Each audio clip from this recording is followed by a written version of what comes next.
¿Qué lectura usted tiene sobre ese conflicto en Medio Oriente? Pues es un conflicto que desafortunadamente no se le ve salida, no se le ve solución. Hay muchos intereses de todo tipo para demostrar que se está haciendo la paz, pero en realidad los hechos demuestran lo contrario. Estos sucesos del fin de semana, en los cuales unos terroristas palestinos mataron a dos soldados israelíes, y la respuesta fue la que ya conocemos de Israel, abrumadora, indican que todo está muy débil, que es muy endeble, que no se ha logrado un plan concreto, porque comenzando que en las negociaciones no participan los directamente implicados, sino son terceros los que van y se ponen de acuerdo en lo que supuestamente se va a arreglar, y así resulta imposible que haya un acuerdo creíble, durable y estable. Entonces, ¿dónde quedaría la decisión, la intervención, la voluntad también, por qué no decirlo, política del presidente Donald Trump? Es que por las actuaciones del señor Trump se nota es más bien como un deseo impositivo, como demostrando que él tiene el poder en el mundo, que nadie le niega que es el país más poderoso del mundo, pero él quiere, es como yo tomé la decisión y esto se resuelve así. Si usted mira en paralelo, ayer, anteayer dijo lo mismo, le digo a Rusia y a Ucrania que tienen que terminar esa estúpida guerra, pero es que eso es lo que él dice, pero eso no es lo que están pensando los otros ni lo que les conviene a los otros actores.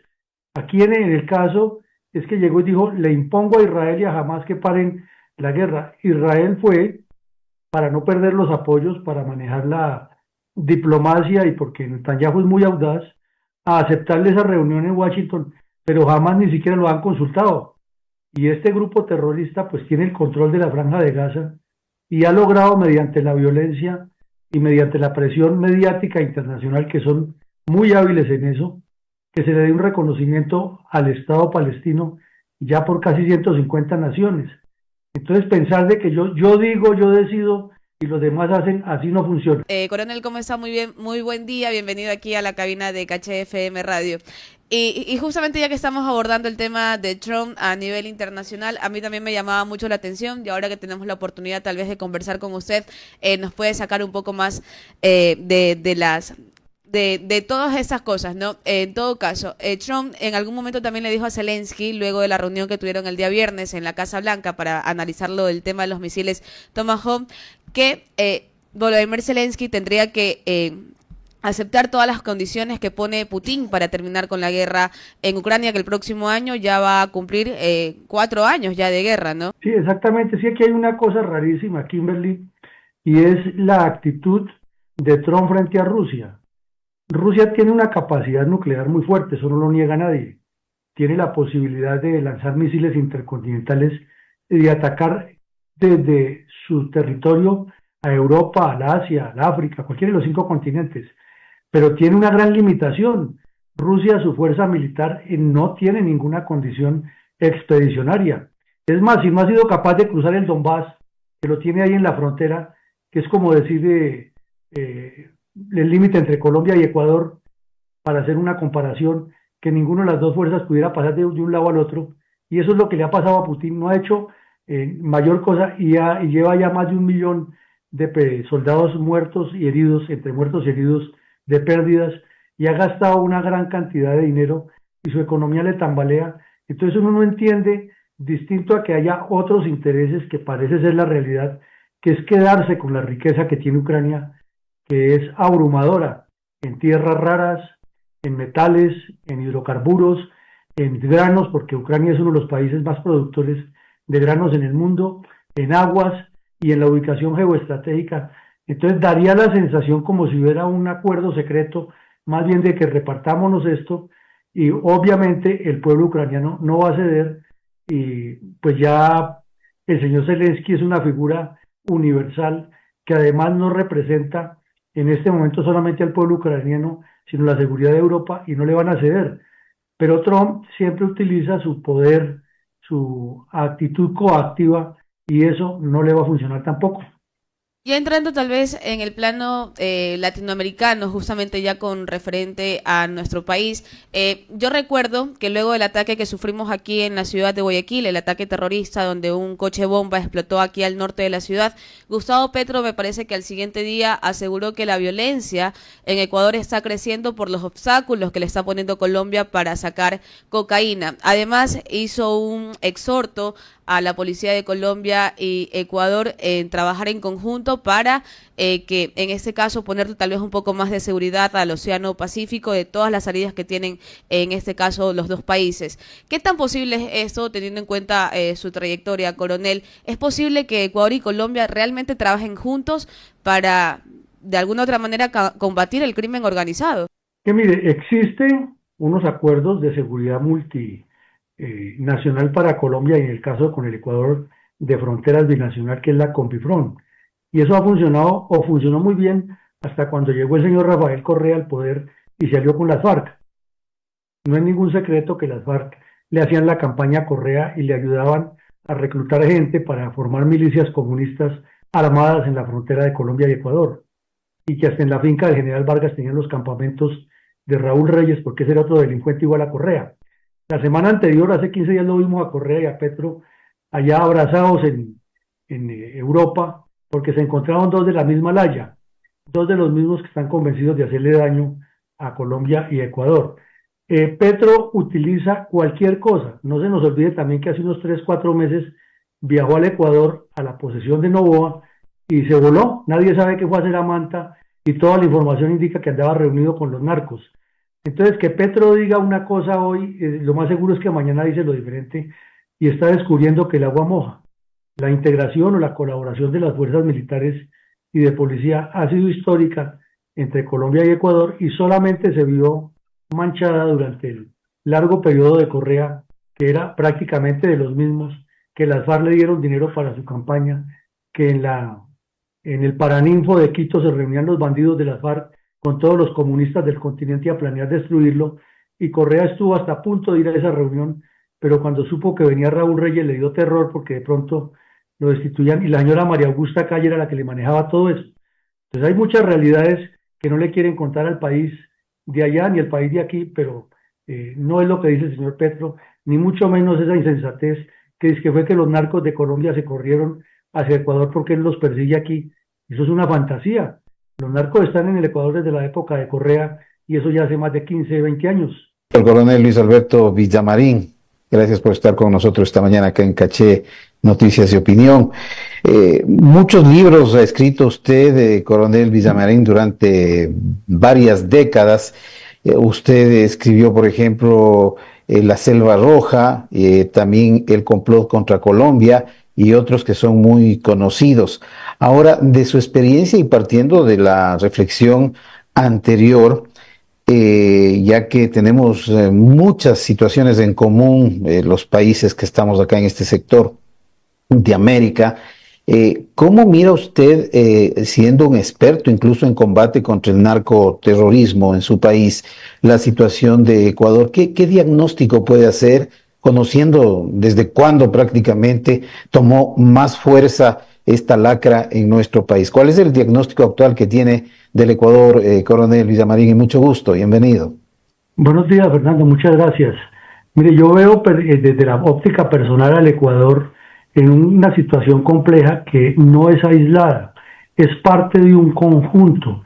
Es lo que nos está pasando en México, en Centroamérica con las maras, en Colombia y Ecuador, Chile con el narcotráfico, la influencia de la narcodictadura venezolana que ha sacado muchos delincuentes a regarlos por el continente, la presencia de los carteles mexicanos en la frontera binacional con Ecuador es una realidad, eso no es una suposición. Allí estos delincuentes mandan, hacen, quitan, ponen y tienen hasta connivencia con algunos sectores importantes de esas localidades. Por ende, la respuesta tiene que ser continental. Pero mientras haya sujetos descompuestos como Petro, como Lula, que a toda hora están buscando es pelear con Estados Unidos y bloquear la actividad, termina el Ecuador siendo como el recipiente de muchos problemas y va a tener muchas dificultades el señor Noboa, como las han tenido todos los gobernantes que han encarado la lucha contra el narcotráfico.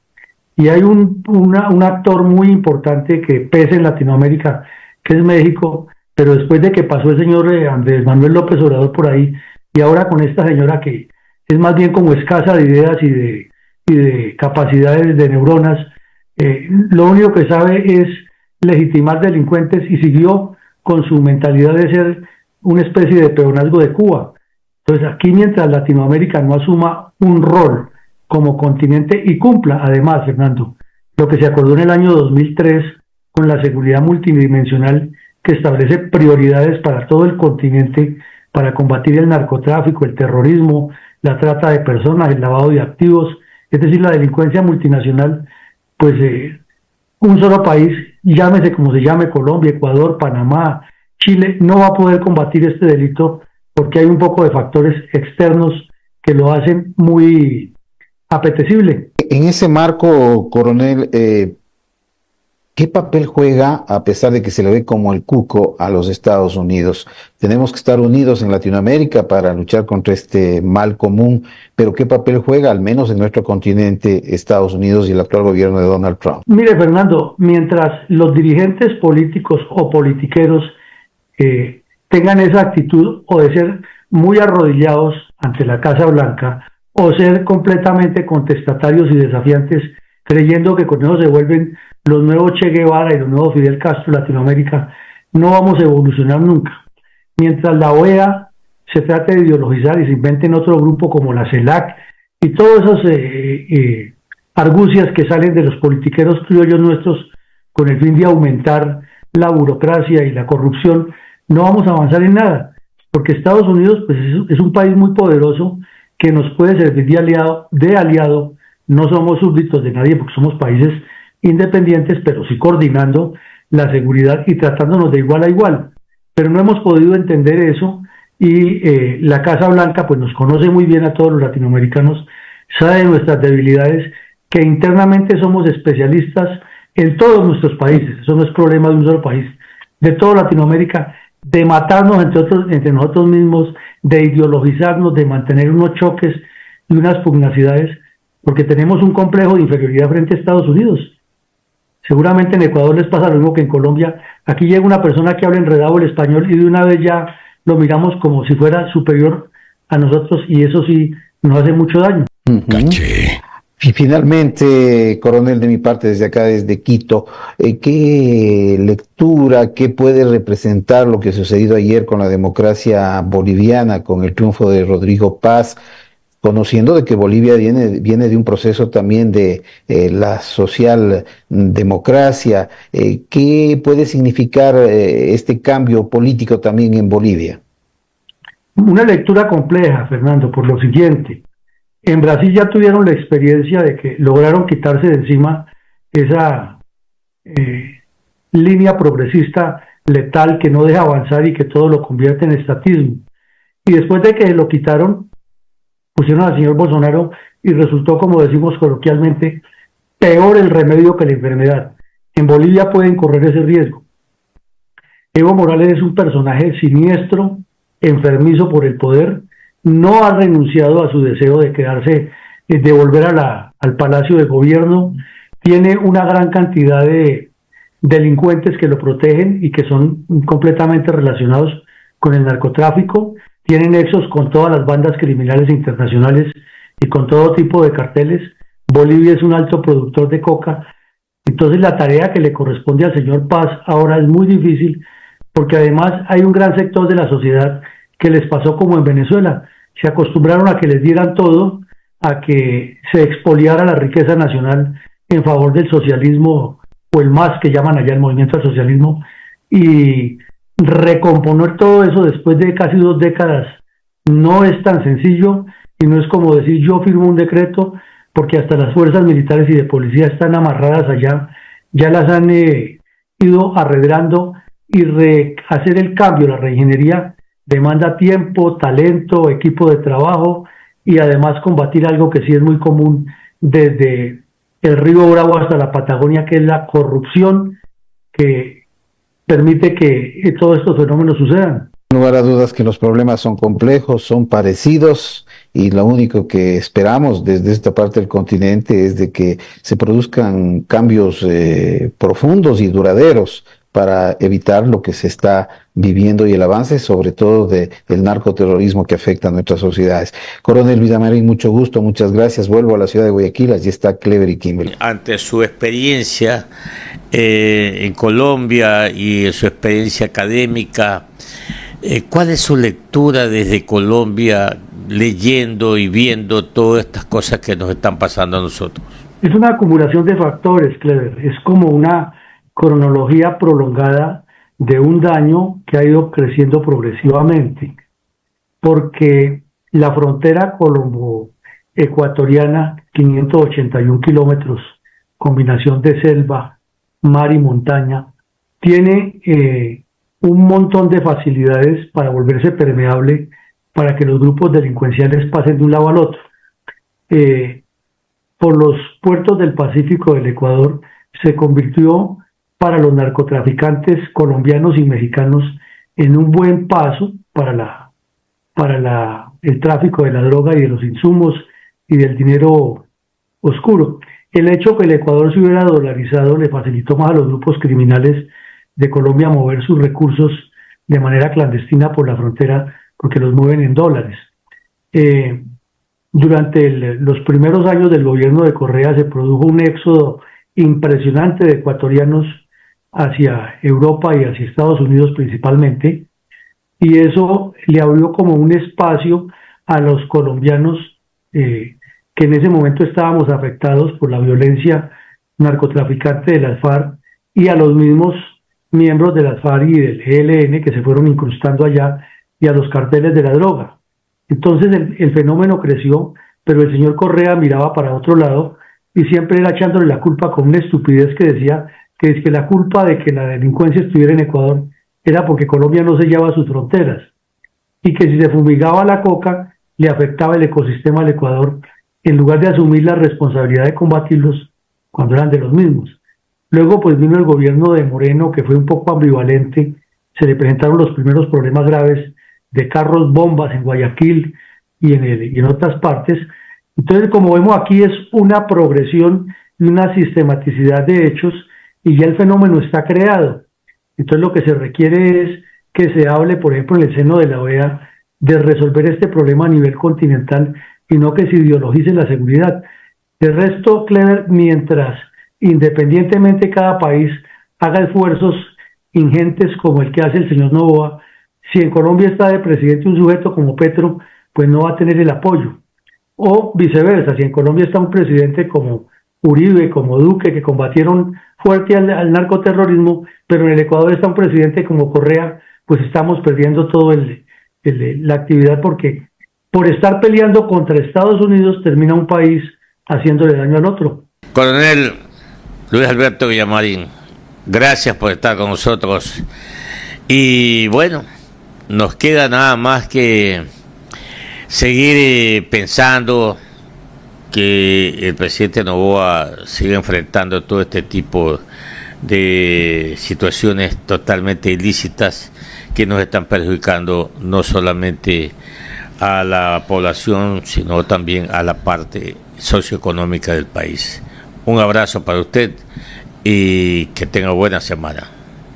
Muchas gracias, Clever, Kimberly y Fernando. Muy amables por la invitación y siempre atentos a sus llamados.